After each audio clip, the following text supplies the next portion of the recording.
नमस्कार, आदाब, सत श्री अकाल दोस्तों। स्वागत है आपका एक बार फिर से हमारे YouTube चैनल ब्रास फ्यूजन्स पर, जहां आज हम आपके लिए लेकर आए हैं एक नया lesson. In the materials that I have shared, the first unit syllabus I have shared. Have you seen? Anyone can respond? Google Classroom. Yes, Google Classroom. No, ma'am. No. Yesterday night I uploaded the syllabus of first unit and some of the reference materials. So that means you all are not turning in to see the Google Classroom and you are not getting notification as well. Yes, ma'am, we have received that material. You are getting now because in the other section. Yes. Yes, I hope, because if anything I am posting in the Google Classroom, then you will get the notification. Okay, so what we have covered, if you just, I will again, let's have a, I will just share the, yes, syllabus again. Let's discuss that.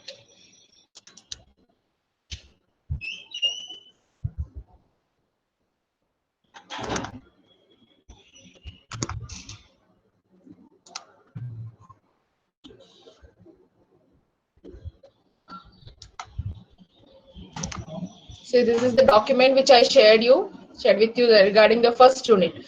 So the topic 1 or first unit deals with the nature and kinds of company.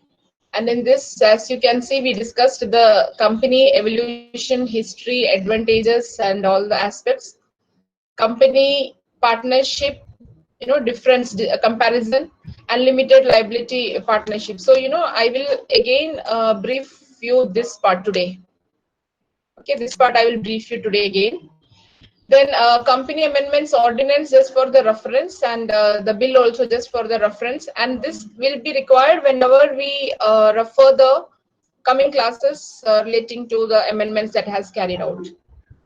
And next aspect, this is what we will be covering next week: the theory of corporate personality, then separate legal entity, company, and these cases we are going to start from next week, Monday onwards. We will start these cases discussing.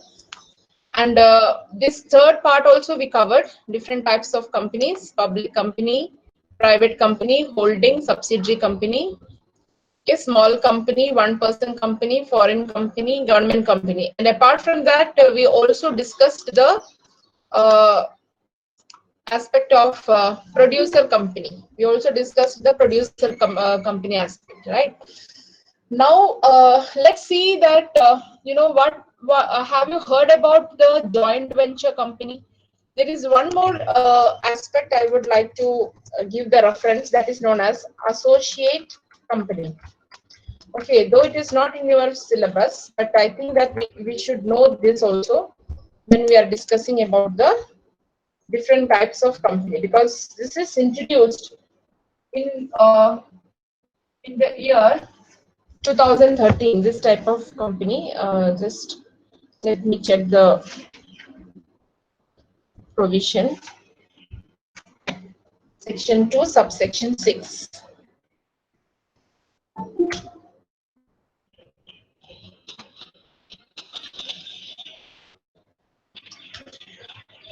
Okay, that's the concept of associate company. Now, what does this associate company signifies?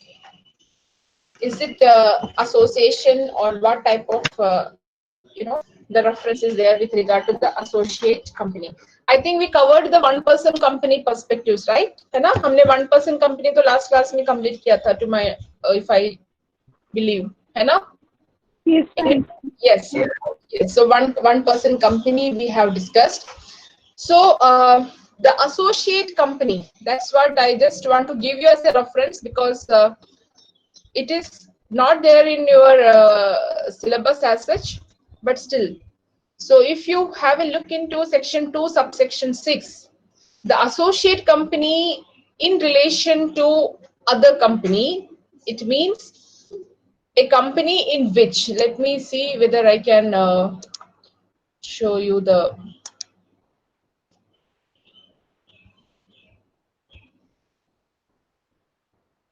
BEAR Act.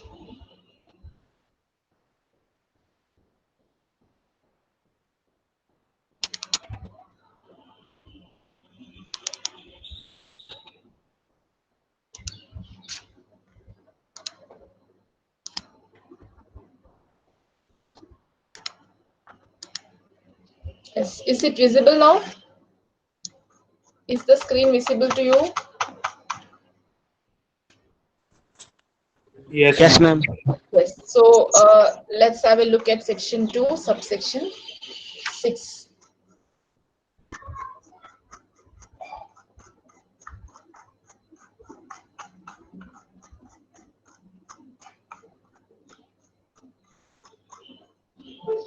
See, section 2, subsection 6. It means associate company in relation to other company means a company in which that other company has a significant influence, but which is not a subsidiary company of the company having such influence and includes a joint venture company. So if you just have, if you just interpret or analyze the definition of an associate company, you should understand that it is not a kind of subsidiary company, but they have in a significant influence. An associate company will have a significant influence on the other company, but of course remember it is not a subsidiary company, which we discussed in the holding and subsidiary company. And it includes this joint venture company as well, a joint venture company. And even they have given the explanation that for the purpose of this clause, significant influence means control of at least 20%. So this is what is important.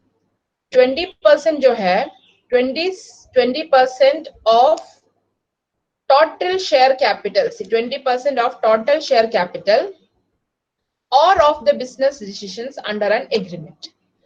So associate company is nothing but a company which is not a subsidiary company, right? But at the same time, it will include a joint venture company as well. And why this has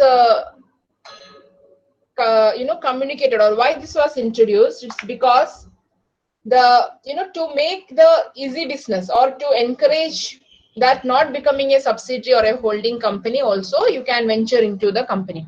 And here in this regard we should understand what is this joint venture signifies. Joint venture is a kind of business agreement or the business deal that the people enter into, or the business even if it is a private or a public companies or any kind of companies, but it's for a shortest duration, 1 year or 2 year or 3 year. So existing company will have take up a project with some objective, and then they will carry on the business, or they will carry on with the different identity. So it's a joint venture company, it's a different identity, though it is not defined as a joint venture company as a separate company under the Companies Act. It is in relation to the associate company, it mentions under the 2013 Act. So it only means that they will do, or they will venture into, that's what the venture itself signifies, that they will venture into a kind of joint agreement where they can be incorporated as a private company, but it is for a specific purpose. They are doing it for a specific purpose. And in this also, in this regard also, the they have clarification has been issued by the Ministry of Corporate Affairs with regard to the joint ventures companies, that they can also transact. Say, I will share again that screenshot with you.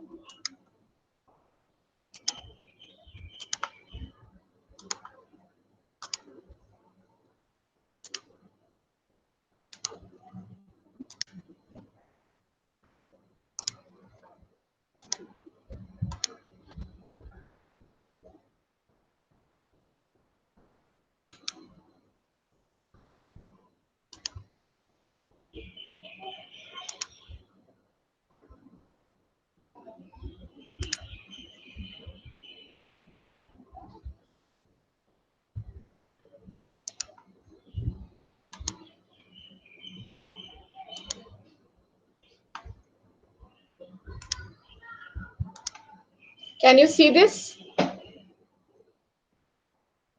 Can you see this Yes, joint? Yes, right.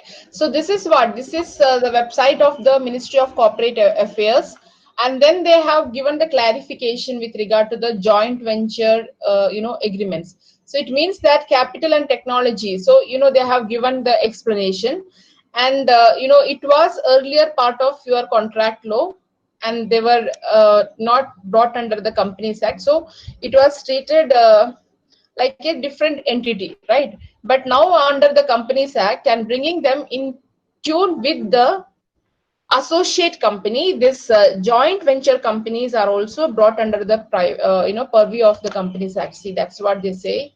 If you read this whole paragraph, I will share this link with you in the Google Classroom, so you can read it. So what it means that it requires, so the associate company can also include a joint venture company. So it is having a specific purpose, or it's not that lifelong. For 4 years, 5 years, or 1 year, they will contract or have this. And this is again, the contracts that has been entered into with the associate company, it will be treated as the related party transaction. So this is again a new terminology or a new way that has been introduced, related party transactions. You only need to understand all these terminologies, because if you say that you know company law, then at least you should know these things. Related party transactions, section 2, subsection 76. Okay, all these are upcoming, or the corporate law has signified changes, and daily some or the other changes are brought, and it is very difficult to keep track on the changes or the amendments and even the rules and regulations that the government is bringing up, especially now for the past 2-3 years, daily some or other. So it's very difficult to keep a track. It's not like it is not changing. So though basic provisions are there, and but rules and regulations actions are getting changed. So this concept of related party transaction also has been brought up with regard to the contracts that the people are entering with the associate company. So the contract with the associate company will require to disclose or approve with the statutory register. So in case if they are going to enter into any kind of agreement, then so that is what I just wanted to brief you regarding the concept of associate company. So before we start with the case laws and the corporate personality, let's discuss also regarding the in brief, what is the distinction between the first, that is relating to the private company and one person company, because it becomes sometimes very important to understand, because we have seen that one person company means only one person, and what about the private company. So I will just brief it out.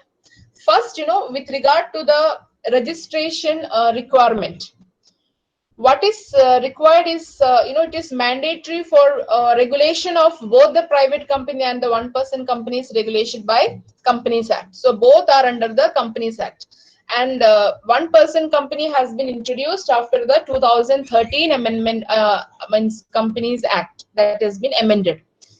Then but private company was there even in the 1956 legislation, and private company used to enjoy a lot of privileges. They used to enjoy a lot of privileges, but 2013 act has limited the privileges that was enjoyed by the private company. Then secondly, we can say that with regard to the number of members, in case of a private company, the requirement is of minimum 2 and maximum 200, which we have discussed, and what are the exemptions to the past employees, and हमने discuss किया हुआ था ये. Then in case of one person, only one person is required, and there is no concept of the maximum and all. Then with regard to the separate legal entity, both of them enjoy the same separate legal entity, limited liability and all. In case of the audit or exemptions are there in case of one person company. Of course, it is mandatory for the one person company also to do the statutory audit done. Okay so मतलब एक बार तो statutory audit करना पड़ेगा one person company को भी, लेकिन annual general body meeting और बाकी जो board of directors meeting and all these things they are exempted. One person company is exempted from it. Then with regard to the transferability, in case of we know that in case of the private company they are restricted, they cannot easily transfer the shares like the public company. And in case of the one person company also they can't do because there is a nominee, and even they cannot transfer it to the nominee because one person is similar to the sole trader or sole proprietor. So wahan pe to transfer karne ki it's like either you do the business or you wind up it. Then existence, in case I already told you, depends upon the person's nominee's willingness to continue with it. If you want to continue after death of the one person, then he can very well continue with it. Then in case of the foreign investment or the foreign participation, in case of the one person company, they cannot entertain any foreign investment or foreign participation in the one person company, and even a non-resident Indian cannot open a one person company. But in case of the private company, they are allowed, foreign participation is allowed. And with regard to the statutory compliance, in private company they have to do all the meticulous task of formalities they have to undergo, whereas in case of one person company they are not required to do all the formalities, but of course they have to comply with all the paperwork, which is very tedious, है ना. कई बार आप देखो जब कहीं भी आप form भरते हो इतना सारा डॉक्यूमेंट्स, और आजकल जब ऑनलाइन में हो गया, you might have seen that how difficult it is to scan it, then incorporate it, then sometimes technical error. And I remember when I was applying for the for the first time, I think it was in 2011 or 10, in the DU they said for having the online application mang rahe the. So I remember that my application was getting rejected. Oh, submission hi nahi ho raha tha, and when you call nobody responds and nothing was happening. It's in 2010 or 11 they made it in an online form, so all the documents we have to attach. Then the last date was tomorrow, so prior to that somehow I got a response, and they said that my file, you just see there if there is some asterisk or ये होता है ना कि comma type का. Then I found that I searched where it is the comma and all. Then I found that in one of my articles which I have published, it contained that asterisk. Okay, so वो तो था, inverted comma में था, and that was the reason that whole documents were not getting attached, or portal में submission ही नहीं होता था, just because of that one asterisk. But it is part of the article which is published. So these things happen. So you can imagine if you want to start a online one person company, you have to submit the forms in the online portal.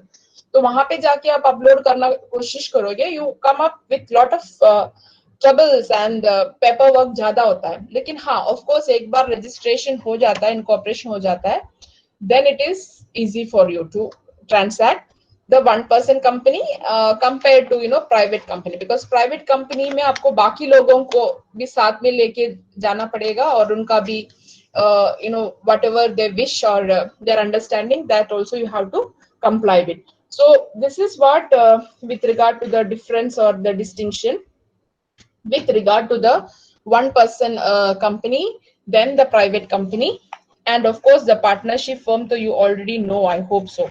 Partnership, it is like they won't enjoy. Of course, in case of the limited liability partnership, they enjoy perpetual compared to the private company. Agar dekha jaye to limited liability partnership, they are having unlimited members. It is unlimited members. वहाँ पे 200 का कोई restriction नहीं है. So that's all regarding the we have covered the third part as well as the first part, and second B part of the first unit, that is relating to the perpetual succession or the concept of concept of one. So here the case law of Salomon, I want all of you, so I will share that case also in the Google Classroom. I want you to read that and come when we will discuss in the first Monday. So that's really again the corporate responsibility, or what we can say that just a minute.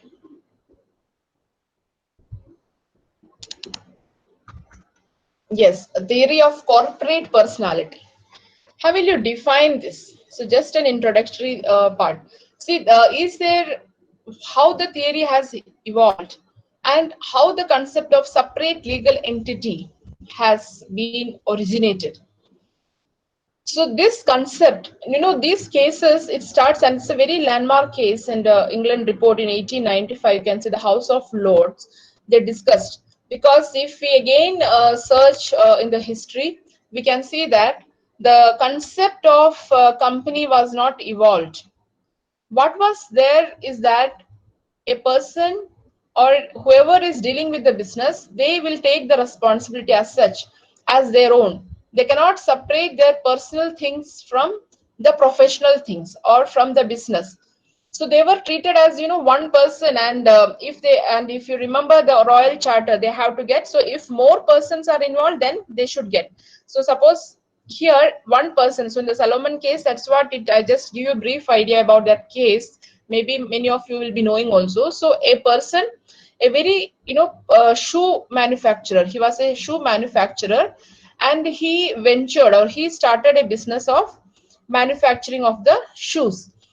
Then he started as a sole trader. Then he thought of idea of forming a company. So when the legislation was there, he complied with all the formalities. So in that regulations, it was not mentioned that his wife, his children cannot be part of that business. So what he did, he himself, along with his wife and the children, he got his company registered. That's what the Salomon and Company Limited. So once the term limited is there, then that means it's a limited company.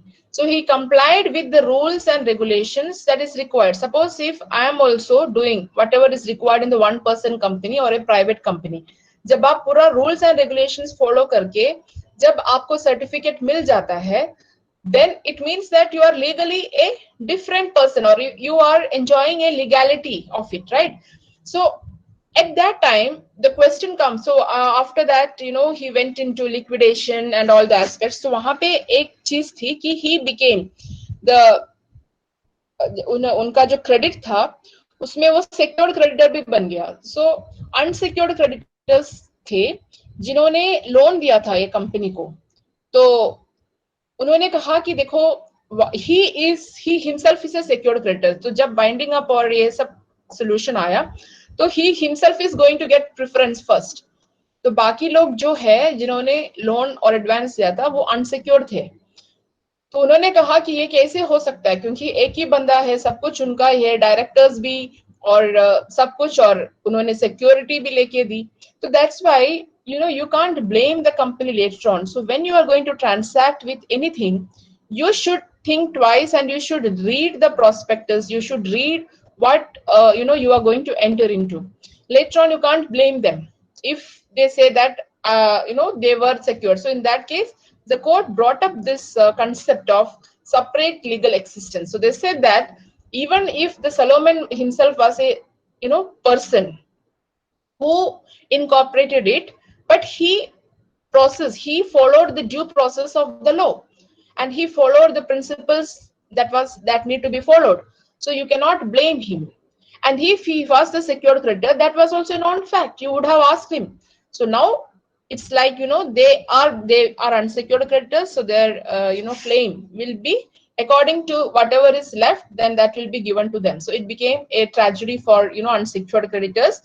But the court recognized the principle that once a company is incorporated, and if it get all the papers done and all, then you cannot say that there is something illegal in it. So that is what the concept of corporate personality has been evolved. And later on, there were other cases also which has made a strong ground for this concrete, we can say concrete structure. पहले तो थोड़ा सा कच्चा था लेकिन वो फिर पक्का हो गया, the like corporate personality, and all over the world that concept has been recognized. And now whether that corporate personality kahan pe lifting ho sakti hai, so that is relating to the lifting of corporate will.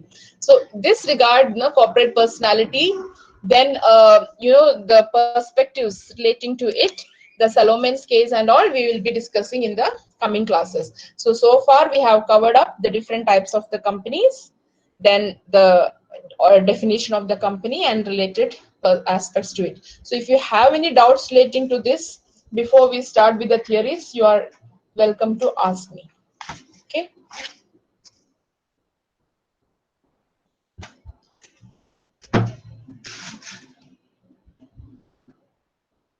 I will take your attendance.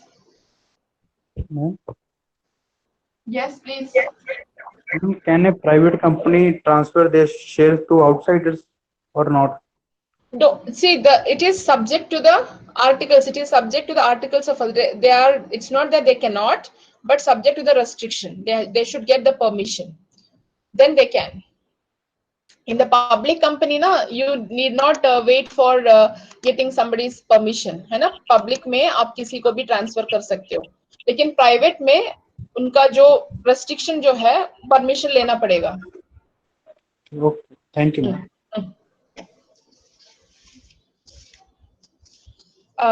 Shivam 50. Shivam. Shivani. Ritu. Yash. Present, ma'am. Yes. आप लोगों को समझ में आ रहा है ना? Yes, ma'am. ठीक है. हिमांशु दत्त. हिमांशु कहाँ गया? सैटरडे है ना, घूमने तो नहीं गया? अनुज. अनुज. Jaslyn. Present, ma'am. Yes. Ankur. Yes, ma'am. Ankur. Yes. Aman Shreyas. Yes. Aishi Gupta. Present, ma'am. Noted. Manavika. Present, ma'am. Noted. Prashant Kumar 140. दोस्तों, अगर आपको आज का लेसन पसंद आया हो तो वीडियो को लाइक करें। इसी के साथ अगर आपने अभी तक हमारा चैनल सब्सक्राइब नहीं किया है तो सब्सक्राइब के बटन पर क्लिक करिए और बेल आइकन दबाना ना भूलें, ताकि आपको एजुकेशन से रिलेटेड नए नए अपडेट्स मिलते रहें। और अधिक जानकारी पाने के लिए आप हमारे फेसबुक और इंस्टाग्राम पेज से भी जुड़ सकते हैं, जिसका लिंक डिस्क्रिप्शन बॉक्स में दिया गया है। धन्यवाद।